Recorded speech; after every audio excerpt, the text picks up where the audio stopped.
तो हेलो भाई, I am अनमोल श्रीवास्तव। राम राम, कैसे हो सारे? उम्मीद है सब बढ़िया होगे। आज के इस वीडियो में हम आपको इसका ड्राइव रिव्यू देने वाले हैं।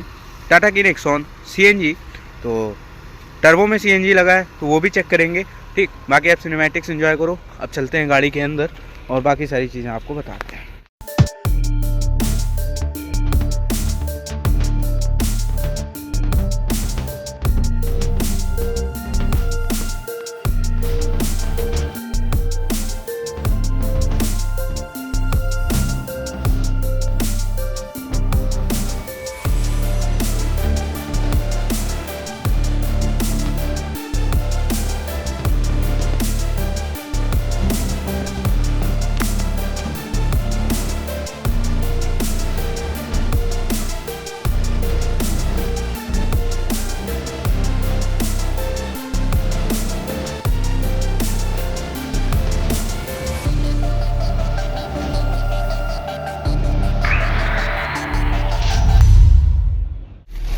तो भैया, सबसे पहले तो देखो, अगर आपको साउंड सुनाई दे रही हो, कोई बहुत ज़्यादा तो साउंड नहीं आ रही है ना। गाड़ी अभी स्टार्ट है। ठीक, हल्की बहुत फील होती है कि हाँ, देखो नेक्सॉन में आवाज़ तो देखो है ज़्यादा, चाहे आप पेट्रोल लो चाहे डीजल लो। टाटा की लगभग हर गाड़ी में आपको थोड़ी बहुत साउंड मिलती है, तो वो तो है ना। लेकिन ये है कि हाँ, यहाँ पे आपको सेफ्टी सेफ्टी वेफ्टी बाकी सारी चीज़ें पूरी सब मिल रही है। तो अब सीट बेल्ट लगाते हैं और चलते हैं। थोड़ा इसको चला के आपको बताते हैं क्या मुझे फील हो रहा है। और पहली चीज, दूसरी चीज ये है कि जो गाड़ियां मैंने चलाई है, मैंने नेक्सॉन की पेट्रोल डीजल दोनों चला रखी है, उससे भी मैं आपको कंपेयर करके बताऊंगा। यहाँ पे आपको 6 गियर मिलते हैं। फर्स्ट गियर मारते हैं। पहले तो मैं ये देखना चाहूंगा इसमें कि कितना बिना एक्सीलेटर के ये जाती है। इसको मैं जरा साइड कर देता हूँ, तब पता चलेगा। ठीक, 11 की स्पीड, सेकंड गियर। अभी सीएनजी पे ही है। पीछे वाले के लिए भी आता सीट बेल्ट का। ऑटो भाई का बहुत तेज है भाई साहब। 25 की स्पीड तक पहुंच गया है। 25 की स्पीड तक पहुंच गया, ये तो उम्मीद नहीं थी बिल्कुल भी। सेकंड गियर सीएनजी पे 25 की स्पीड पे चल रही है और बिना एक्सीलेटर। मैं एक्सीलेटर दिया भी नहीं है। अब ये पीछे वालों के लिए आ रहा है, क्या किया जाए इसका, उसका भी देखते। अब देखो, ठीक, सेकंड गियर पे अब 15 पे ही हो गया। अच्छा, ब्रेक मार दिया ना हमने। चलो थर्ड पे आते हैं, अब देखते हैं। हाँ, झटका तो नहीं लिया, चलिए ये भी ठीक है। झटका तो फील नहीं हुआ। अब आया 26 की स्पीड, 25 की स्पीड। उस बार तो दूसरे गियर पे भी 25 की स्पीड चलेगी। यही यार, स्टेयरिंग थोड़ा मुझे हार्ड लग रहा है मेरी गाड़ी के हिसाब से। बात ये है, कैलिब्रेशन सही नहीं है।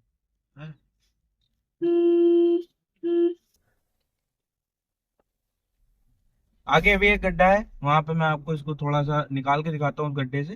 ठीक, वैसे लगभग गाड़ियां निकल जाती है वहां से, कोई दिक्कत नहीं होती उससे। इतनी ज्यादा वो नहीं है, लेकिन 208 mm की ग्राउंड क्लियरेंस है यहाँ पे, तो उसका भी ये देखो, आराम से निकालो यार, कोई भी गाड़ी निकल जाएगी। अब उस पर खुदा खुदा फराओगे तो कैसे चलेगा, तो वो चीज ना करो। अब चलते हैं और थोड़ा सा हाईवे राइड करते हैं इसकी और बताते हैं क्या है। पिकअप देखना है, सेकंड गियर है, थर्ड गियर। भाई साहब, कहीं से लगते ही नहीं है यार कि आप सीएनजी चला रहे हो। इतना तगड़ा पिकअप आता है, कहीं से नहीं लगेगा कि आप सीएनजी चला रहे हो। भगाने पे आओगे तुरंत भागती है।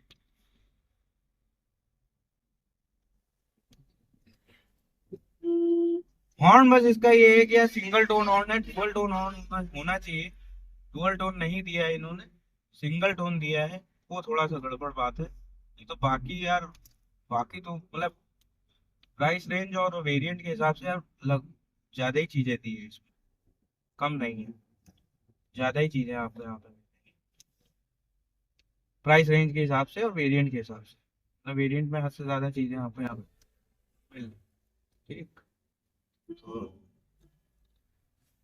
वो एक चीज है। अच्छा हाँ, वाइब्रेशन हल्की बहुत आती है क्योंकि 3 सिलेंडर इंजन जैसा कि आपको पता है, तो वो 3 सिलेंडर का नेचर है, थोड़ी बहुत वाइब्रेशन आपको वहां पे मिलेगी ही मिलेगी।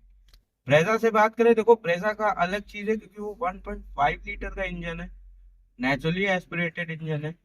उसमें जैसे इसमें क्या है, जैसे ही टर्बो टर्बो की रेंज में आएगा तुरंत आपको भागने को होती है। वो नेचुरली एस्पिरेटेड है, तो वो उस हिसाब से उसका नेचर है। ब्रेजा का ये है कि अ, अगर आपको ऐसी गाड़ी चाहिए कि जिसमें आपको पावर की पावर मिले, भगाने का मजा भी मिले, ठीक, और एवरेज भी आपको ठीक ठाक अच्छा मिले, तो उसके लिए तो यही यार एक गाड़ी है, ठीक। क्योंकि यहाँ पे आपको टर्बो में सीएनजी मिल रहा है, तो जब टर्बो की रेंज में आती है तो वो बढ़िया पिकअप भी आपको बढ़िया पिकअप देगी, बढ़िया पुल मिलेगा, ठीक। सीएनजी है तो उतनी ज्यादा टेंशन नहीं होगी, आप अगर भगाओगे भी, देखो 100 120 तक भगाओगे तो कोई दिक्कत नहीं है। ज्यादा से ज्यादा कितना एवरेज डाउन होगा, अगर हाईवे पे आप चले भी जाओगे, हाईवे पे आप इसको चलाओगे, ठीक, 100 120 की स्पीड पे भी चलाओगे, तो कम से कम 20 की एवरेज तो हाईवे पे देगी ना सीएनजी पे, तो ठीक है। कम से कम उस हिसाब से तो फिर भी आपका पैसा सेव हो ही रहा है, ठीक। और यहाँ पे मैं छठे गियर की मुझे जरूरत कहाँ भाई, ऐसा रास्ते ही नहीं है मैं छठा गियर यहाँ पे लगा पाऊँ, ठीक। छठे गियर पे अभी गियर पे पांचवें गियर पे हूँ और 65 60 की स्पीड पे चल रहा हूँ, तो 2000 के अंदर ही है, 2000 आरपीएम के अंदर ही जो है ये चल रही है। अब इसमें पता भी नहीं चलता है क्योंकि यहाँ पे बार वाला सिस्टम है। जैसे वैसे तो जो नीडल वाला होता है तो उसमें बिल्कुल एक्यूरेट पता चल जाता है कितने आरपीएम पे चल रही है, लेकिन यहाँ पे वो चीज़ नहीं है, यहाँ पे बार वाला सिस्टम है। तो वो अगर 2 के नीचे होगी तो 2 के नीचे रहेगा, अगर 3 हो जाएगा तो मतलब 2 के ऊपर जाएगा तो वो तीसरे वाले उसमें चला जाएगा। तो वो एक चीज़ है। स्टेयरिंग स्टेयरिंग स्टेबिलिटी की बात करें तो देखो 70 की स्पीड पे भाई साहब कोई दिक्कत नहीं, अलाइनमेंट बड़ा सही है यार, सीधे है, और स्टीयरिंग हार्ड भी हो जाता है। बबलिंग बबलिंग कम है, बबलिंग भी उतनी ज्यादा नहीं है।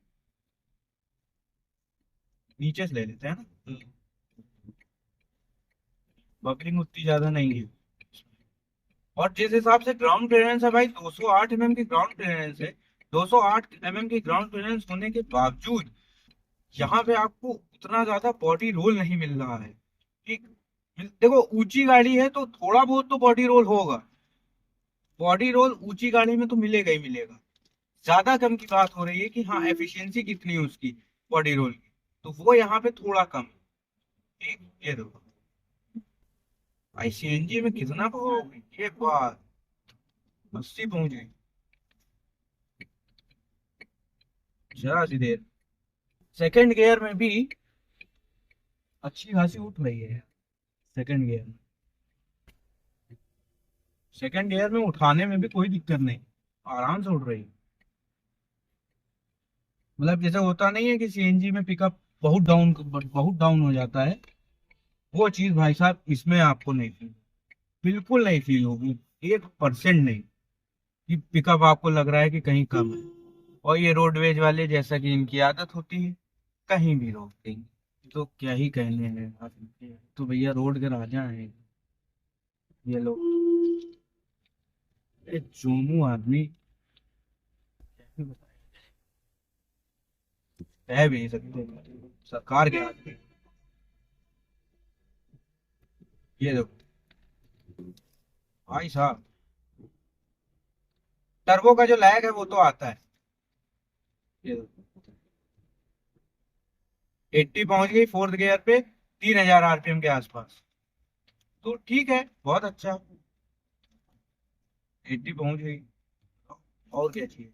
हाँ ये है, जब अगर आप ज्यादा वैसे चलाओगे एवरेज डाउन हो, भाई आप सीएनजी ले रहे हो तो एवरेज की उससे लोगे, लेकिन एक ऑप्शन ये अच्छा है कि टर्बो में सीएनजी मिल रहा है, तो भगाना चाहो तो भगाओ भी, कोई दिक्कत नहीं, भगाने में भी कोई प्रॉब्लम नहीं होगी, भगाने का भी मजा लो, एवरेज एवरेज का जो फायदा मिल रहा है वो तो मिल ही रहा है।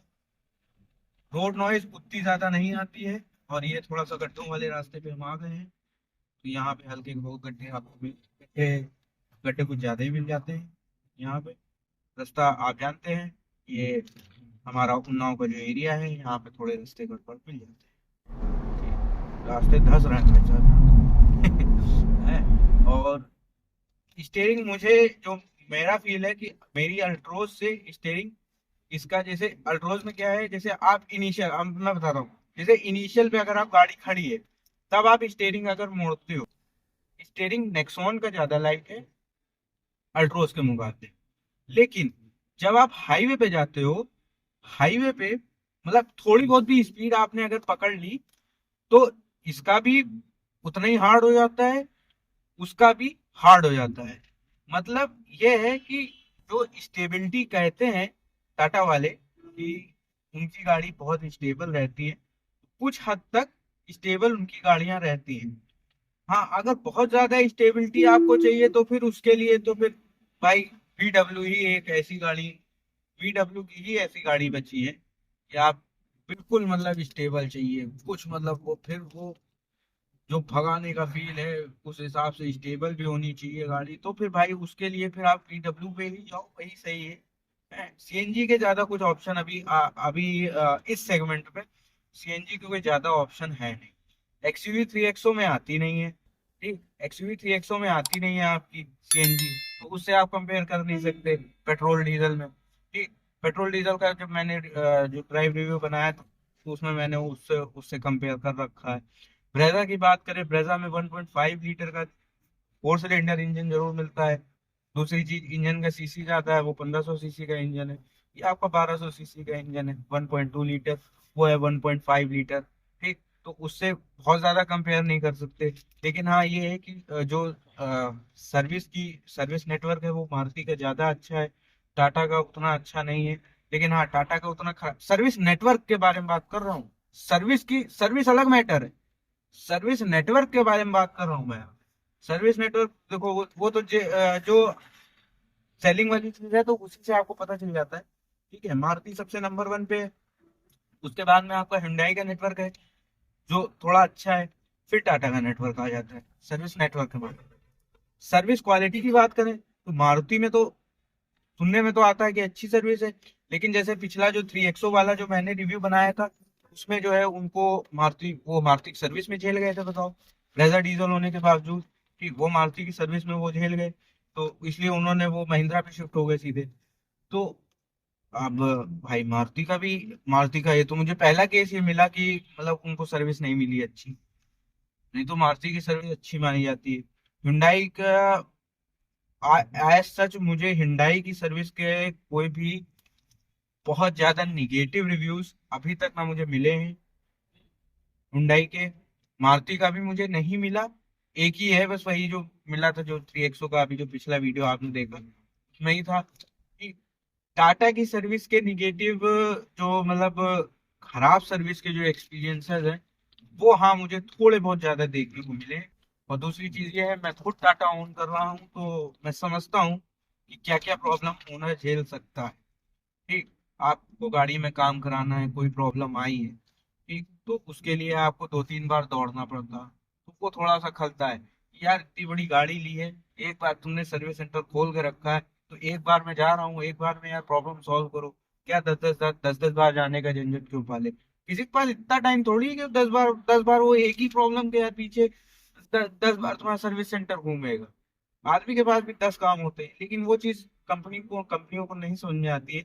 तो सोचती है गाड़ी गाड़ी ली है, मैं जो बुलाऊंगा तब वो आएंगे, अब आना उनकी मजबूरी फंस जाती है। ठीक, स्टाफ का भी थोड़ा सा वो रहता है, हर जगह का, कहीं का अच्छा कहीं का खराब, तो वो एक चीज है कि स्टाफ का तो क्या ही कहें, कहीं पे आपको सर्विस अच्छी मिल जाती है, कहीं पे खराब मिल जाती है, तो वो एक अलग मैटर है, वो तो स्टाफ बिहेवियर पे वहां पे डिपेंड करता है क्या कैसा क्या माहौल है।